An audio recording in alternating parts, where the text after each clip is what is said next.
خبر نابودی زمین به گوش همه رسیده بود. میگفتن امشب قراره یه شهاب سنگ با زمین برخورد کنه و اونو به طور کامل از بین ببره.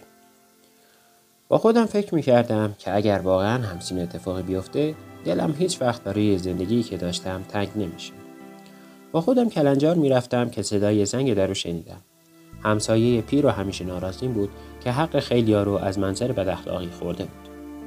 در رو که باز کردم صورت خیسش نظرمو جلب کرد.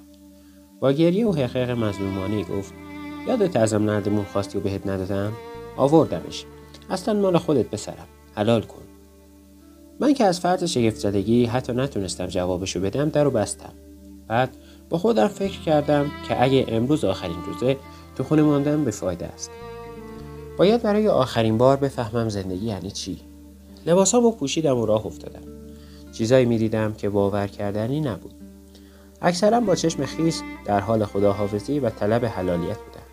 دل همه صاف شده بود و خشم و کینه ها از بین رفته بود. اکثرا دست از کار کشیده بودن و شتاب زده برای دیدن عزیزاشون در تقلا بودن. انگار که امروز صبح با این خبر متولد و امشب همه از بین میرن.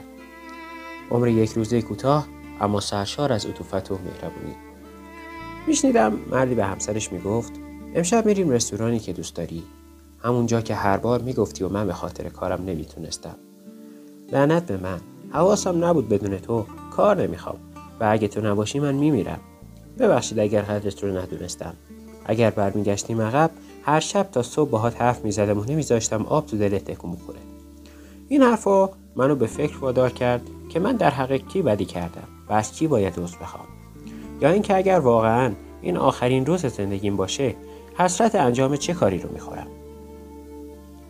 دیدم آزارم به تنها کسی که رسیده خودم بودم و دود اخلاقهای خوب و بدم فقط تو چشم خودم رفته.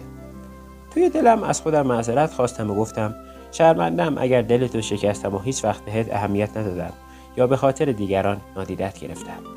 ببخشید من. توی دنیای بعدیم قربانیت نمی کنم. با خودم که کنار اومدم برگشتم خونه تا آماده مردن شم. آهنگ مورد علاقه‌مو گذاشتم و چشامو بستم تا خوابم ببره و توی خواب همه چیز تموم شه. در عرض چند ثانیه کل زندگیمو مرور کردم. خانواده‌ام، رفقای مدرسه‌ام، پرنده‌ام، کسی که دوستش داشتم و در نهایت خودم که این مدت حسابی پیر و شکسته شده بودم. در مجموع زندگی با همه افت و خیزاش به هم چیزای لذت بخشی داده بود و به هم خوش گذشته بود. در همین حال و هوا بودم که انگار یه دفعه جنب و جوش مردم از کار افتاد. با صدای در چشمم باز شد. همسایه متحول شدن بود که انگار دوباره خودش شده بود. با لحن تندش گفت اینا مسخره‌مون کردن بابا. از همون اولش میدونستم همه چیز فیلمه. برو نردبونم و بیار برم به بدبختیام برسم. پرده رو که کنار زدم شهر رو دیدم که دوباره خاکستری شده و روز از نو. انگار همه چیز مثل قبل شده بود و همه فقط وعده داده بودن و این وسط فقط چند قطره اشک حروم شده بود. انگار آدمیزاد حتی با مردن هم عاقل نمیشه و درس نمیگیره.